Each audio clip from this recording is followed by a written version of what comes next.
बिस्मिल्लाहिर्रहमानिर्रहीम। अस्सलाम वालेकुम। उम्मीद है कि आप सब लोग खैरियत से होंगे। आज 2-3 मौज़ूआत के ऊपर बहुत क्विकली आपसे बात होगी। एक तो मौजू है कि फॉर्मली कल जो ज़राए से ख़बर आ रही थी, आज जो एग्ज़ेक्टिव बोर्ड का इजलास था नैब का, उसने चीनी और आटे का जो स्कैंडल था उसके ऊपर इंक्वायरी करने का फ़ैसला किया है, कार्रवाई करने का फ़ैसला किया है। ये एक देखना बहुत इम्पॉर्टेंट होगा कि क्या इस रिपोर्ट के हवाले से, जो कि ऑलरेडी FIA ने इन्वेस्टिगेट करके, बल्कि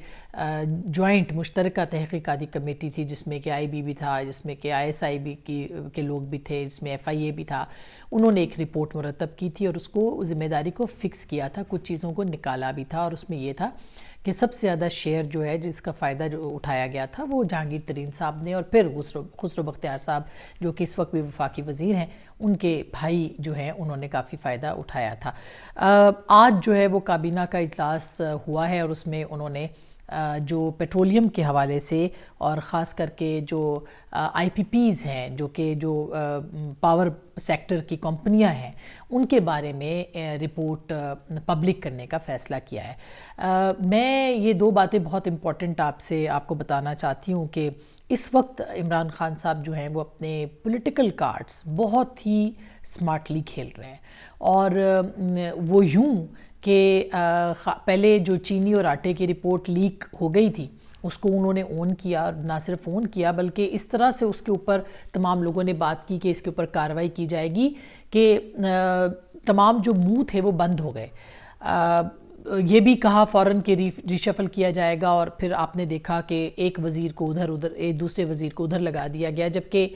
कोई इम्पैक्ट नहीं हुआ। खुसरो बख्तियार साहब जिनका नाम आया था चीनी के स्कैंडल के अंदर, यानी जिनके भाई की ये कंपनी है, और फिर जो सब्सिडी जिन्होंने ली है और पंजाब के वज़ीर आला ने सब्सिडी अप्रूव की थी, वो स्टोरी भी आ गई। उसके बावजूद उनको रीशफल करके वज़ारत खुराक से अलग कर किया गया, उन्होंने इस्तीफ़ा दिया। तो उनको इक़्तिसादी उमूर का मनसूबा बंदी के साथ साथ जो इकनॉमिक अफेयर्स है, माज़रत के साथ, उसका उनको फुल मिनिस्टर बना दिया गया, वफाकी वज़ीर उनको दर्जा दे दिया गया। तो 2 दिन काफ़ी हल्ला गुल्ला भी रहा,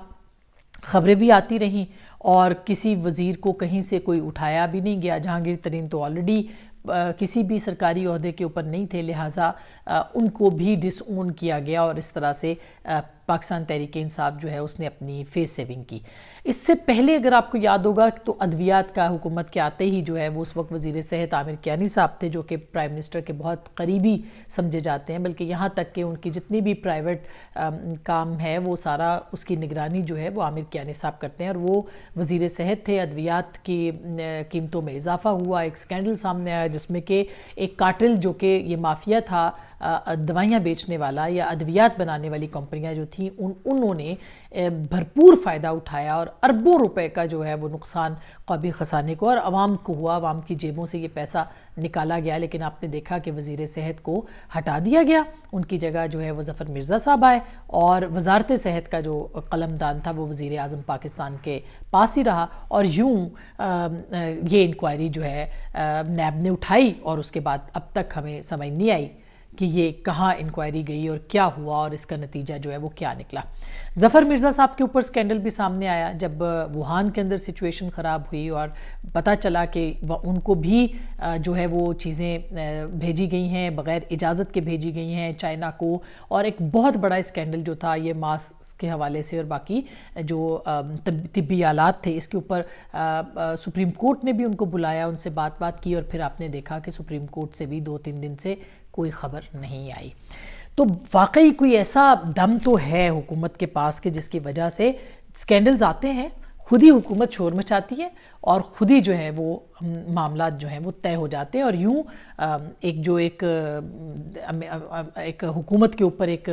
उनकी जो अशराफिया उसके अंदर मौजूद है और जो माफिया है वो भी बच जाता है और हुकूमत की वाह भी हो जाती है। सो अब देखना ये है कि अगर नैब ये कह रहा है कि वो इंक्वायरी करेगा तो क्या वो करार वाकई सज़ा भी दे सकता है या नहीं, या सिर्फ ये भी ज़ुबानी कलामी जो है वो जमा तफरीक होता रहेगा और यूँ ये मामला भी लोग जो है भूल जाएंगे।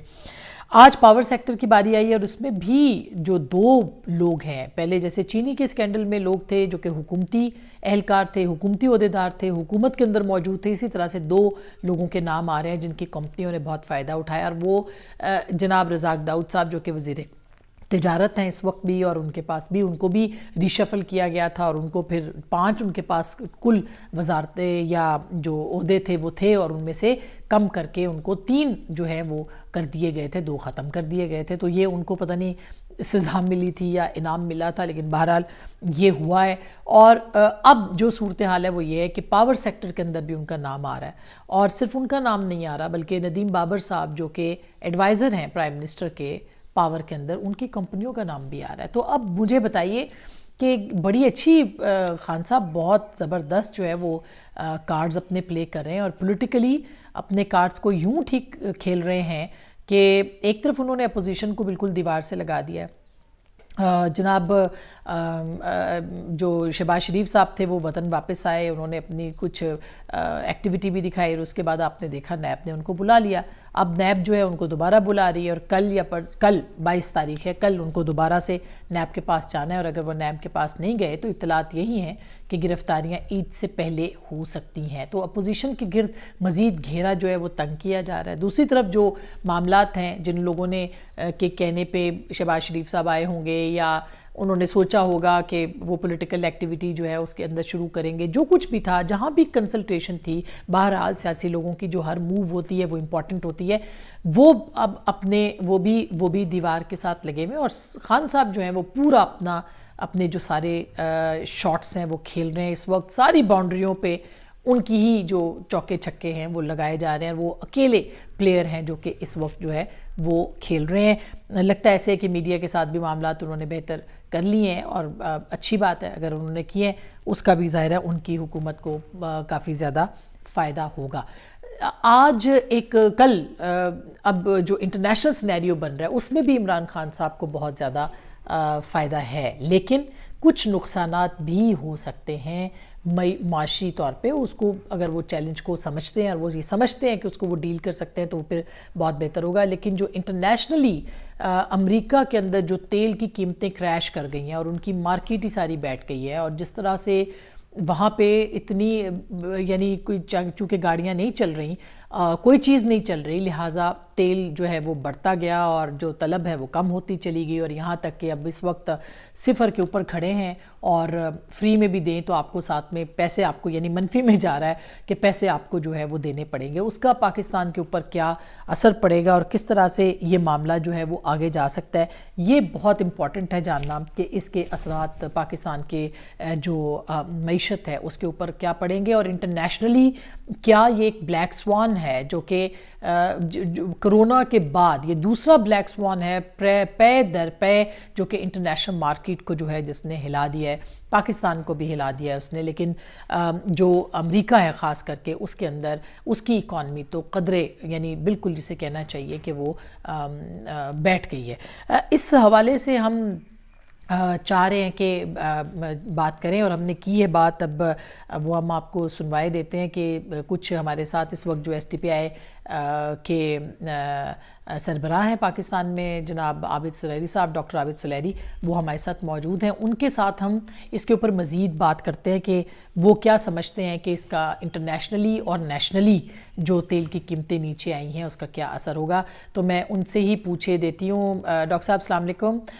وقت دینے کا شکریہ. میں پہلا سوال آپ سے یہ کرنا چاہتی ہوں کہ عالمی سطح کے اوپر جو تیل کی قیمتیں ہیں وہ تاریخ کی سب سے کم جو سطح ہے اس کے اوپر آ چکی ہیں. میں جاننا یہ چاہ رہی تھی کہ کیا یہ جو صورتحال ہے یہ عالمی معیشت کے لیے اور امریکی معیشت کے لیے بلیک سوان ہے، یعنی کہ کوئی ایک ایسا واقعہ ہے جو کہ انہونی تھا اور وہ ہو گئی ہے اور اس سے جو ہے وہ امریکہ کی معیشت کو نقصان پہنچے گا، یا آپ سمجھتے ہیں کہ یہ اس کی کیا وجوہات آپ کو نظر آ رہی ہیں؟ پلیز ذرا وہ بتائیے گا. دیکھیے اس وقت یو ایس آئل مارکیٹ میں جو کل ایک کریش دیکھنے کو ملا، اس کی بنیادی وجہ جو تھی وہ طلب اور رسد میں آپس میں مس میچ تھا، ڈیمانڈ اور سپلائی. چونکہ اس وقت کرونا وائرس کی وجہ سے ڈیمانڈ جو ہے وہ نہ ہونے کے برابر ہے. امریکہ کو اگر آپ دیکھتے ہیں، اگر جہاز نہیں چل رہے ہیں، اگر آپ کی ٹرینز نہیں چل رہی ہیں، اگر گاڑیاں نہیں چل رہی ہیں، اور یہی حال پوری دنیا میں ہے، تو یقینی طور پہ طلب جو ہے اس میں ایک نمایاں کمی جو ہے وہ ملتی ہے. اب تیل جو ہے جو کروڈ آئل ہے اس کو ذخیرہ کرنے کے لیے جگہ ختم ہو گئی ہے. फिजिकल स्पेस जो है कि उसको क्रूड ऑयल को कहाँ पे स्टोर किया जाए, और चूंकि मई के सौदों के लिए जगह नहीं थी तो इस वक्त जो प्रोड्यूसर्स थे और वो इन्वेस्टर्स जिन्होंने कि उसको रखा हुआ था मई में बेचने के लिए, उनको पैसे देना पड़े उठवाने के लिए, और यही वजह है कि ऑयल की कीमतें जो है वो आपको नेगेटिव में जाती हुई नजर आई। अब ये जो ट्रेंड था ये था तो सिर्फ अमेरिका के लिए, लेकिन इसके जो साइड इफेक्ट्स हैं वो यकीनी तौर पे बाकी जो तेल के दो मार्केट्स हैं उसमें भी आएंगे। इस वक्त तेल के 3 इंटरनेशनल स्टैंडर्ड्स हैं। एक अमेरिका का है जिसको WTI या वेस्टर्न टेक्सास इंटरमीडिएट कहते हैं, दूसरा जो ब्रेंट नॉर्थ जो कि यूरोप का है, और तीसरा अरब लाइट। पाकिस्तान जो है वो गल्फ कंट्री से इंपोर्ट करता है, ये अरब लाइट मार्केट ये कहलाती है। तो अरब लाइट मार्केट और ब्रेंट नॉर्थ जो है ये उसमें कमी देखने में आई है, लेकिन उस तरह की कमी नहीं जैसे कि जो अमेरिका की अपनी तेल मार्केट के अंदर थी। मैं थोड़ा सा इसका जो रिपल इफेक्ट है वो तो होता हुआ देख रहा हूँ 1 मई से, लेकिन ये बहुत ज्यादा उसमें रिडक्शन जो है वो नहीं होगी। मैं यही पूछना चाह रही हूँ कि जो तेल की इंटरनेशनली कीमतें कम हुई हैं उससे पाकिस्तान को क्या फ़ायदा जो है वो पहुँच सकता है, क्या फ़ायदा पहुँच भी सकता है कि नहीं, क्योंकि ये कहा जा रहा है कि पाकिस्तान को बेतहाशा इसका फ़ायदा होगा, तो इसका क्या फ़ायदा जो है वो पाकिस्तान को पहुँच सकता है? इसमें अगर हम देखते हैं पाकिस्तान के लिए क्या फायदा निकलेगा, देखिए इसमें पाकिस्तान के लिए फायदा भी है, पाकिस्तान के लिए नुकसान भी है। पाकिस्तान ऑयल इंपोर्टर कंट्री है। इस वक्त तो पाकिस्तान के पास अपनी स्टोरेज कैपेसिटी जो है वो फिल हुई पड़ी है, हमारी अपनी रिफाइनरीज जो है वो चोक हो रही हैं। अगर हमारे पास स्टोरेज होती है और अगर हम इंपोर्ट करते हैं तो यकीनन ये इंपोर्ट करने के लिए इस वक्त बेस्ट टाइम होगा। अरब लाइट जो है वो जिस तरीके से उसकी कीमत में कमी आ रही है, जनवरी में $65 पर बैरल तक के तेल चला गया था, अब ये जो है ये $20 से कम पे मिल रहा है, तो वहां पे तो फायदा है। लेकिन उसके साथ ये भी देखिए कि जो रेमिटेंसेज आनी है गल्फ कंट्री से, जो तेल की कीमतें गिरेंगी उसी तरीके से रेमिटेंसेज जो है वो कम होती जाएंगी। और उसके अलावा अगर ये अमेरिका में तेल की कीमतें क्रैश करती हैं, अमेरिकन इकोनॉमी जो है वो सफर करती है, तो इसका मतलब यह है कि पाकिस्तान के जो मेजर एक्सपोर्ट डेस्टिनेशन है वहां पे रिसेशन जो है उसकी वजह से पाकिस्तान के एक्सपोर्ट ऑर्डर्स जो है वो कम हो रहे होंगे, खत्म हो रहे होंगे, और उसका नुकसान जो है वो भी पाकिस्तान की इकोनॉमी पे पड़ रहा होगा। तो फिर इसका तो मतलब ये हुआ कि पाकिस्तान को क्या पूरी दुनिया की मईशत ज़ाहिर बैठ गई है, तो पाकिस्तान को इसका कोई ख़ास जो फ़ायदा है वो नज़र नहीं आता। तो क्या पाकिस्तान की जो मईशत है वो ये जो तेल की आलमी सूरत हाल है इसके ऊपर पाकिस्तान की मईशत इस ब्लैक स्वान को बर्दाश्त कर पाएगी? ये वही ग्लोबल रिसेशन है जिसकी वार्निंग जो है वो आलमी इदारों की तरफ से दी गई थी। उस ग्लोबल रिसेशन के नतीजे में हमने देखा कि अमेरिका जो है ना सिर्फ वहां पे सबसे ज्यादा इस वक्त शरह अमवात है और सबसे ज्यादा वहां पे पैंडेमिक के केसेस हैं, बल्कि इक्तिसादी तौर पे भी वो हिट हो रहा है। और ये जब अमेरिका असरअंदाज पे कोई चीज आफत आती है तो यकीनी तौर पे अमेरिका तक नहीं रहती है, वो आगे बढ़ती है। और ये एक फिनोमेना है जिसको कि अब हम सबको तैयार रहना चाहिए, एक किसान बाजारी के लिए और एक ग्लोबल रिसेशन के लिए। अल्लाह हमें महफूज रखे, लेकिन डेफिनेटली जो आइंदा आने वाला साल है वो हमारी इकोनॉमीज के लिए काफी मुश्किल साल साबित होगा। जी बहुत बहुत शुक्रिया डॉक्टर आबिद सुलेहरी का। आप माहिराना तज्जिया सुन रहे थे कि इस वक्त सूरत हाल जो है वो किस नहज पे आएगी और किस तरह से बैठेगी, लेकिन इम्पॉर्टेंट बात यह है कि अगर मईशत इसी तरह से रही जिस तरह की सूरत हाल है और जाहिर है कि इसका नुकसान पाकिस्तान को पहुँचेगा, तो आइंदा आने वाला जो बजट है उसके अंदर पाकिस्तान को कल भी आपने ख़बरें सुनी कि जो टैक्स हैं वो बढ़ाने पड़ेंगे और डबल टैक्स करने पड़ेंगे जो IMF कह रही है, तो कैसे पाकिस्तान इसको बर्दाश्त कर पाएगा और क्या ये सब काम जो है वो पाकिस्तान की सिर्फ जो इमरान खान साहब की हुकूमत है वो कर पाएगी कि नहीं कर पाएगी।